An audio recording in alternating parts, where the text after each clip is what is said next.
Ano ang mga e-payment platforms ni Pag-ibig Fund? Good question, ma'am. Sige po, may sagot tayo sa videong ito. Para po ito sa mga individual payer local, individual payer overseas, at employer. Please watch the full video. Ito na po. Una-una po, ma'am, ang e-payment platforms refers to electronic payment platforms ni Pag-ibig Fund. As you can see, meron tayong individual payer local. So under dyan, may apat tayo. Number one, online banking. Number two, mobile e-wallet. Number three, over-the-counter. And number four, online via virtual Pag-ibig.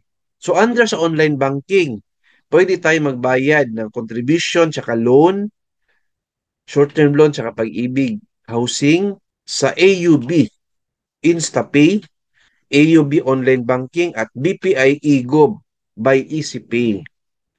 Mobile e-wallet, number one, GCash, pwede tayo magbayad dyan, Maya, AUB Hello Money, AUB Hello Pag-ibig, at Bayad Digital Partners.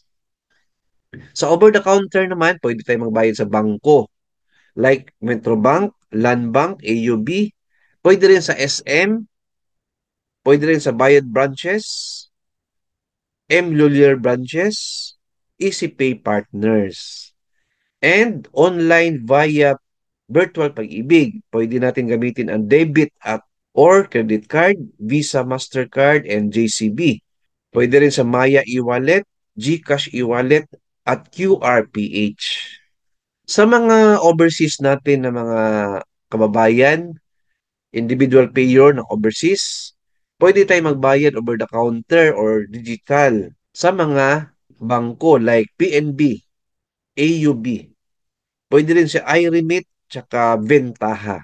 And lastly, employer, pwede tayong magbayad through online banking, EPCF, pwede sa UBP, Union Bank of the Philippines, BPI, Land Bank, SBC, and BancNet.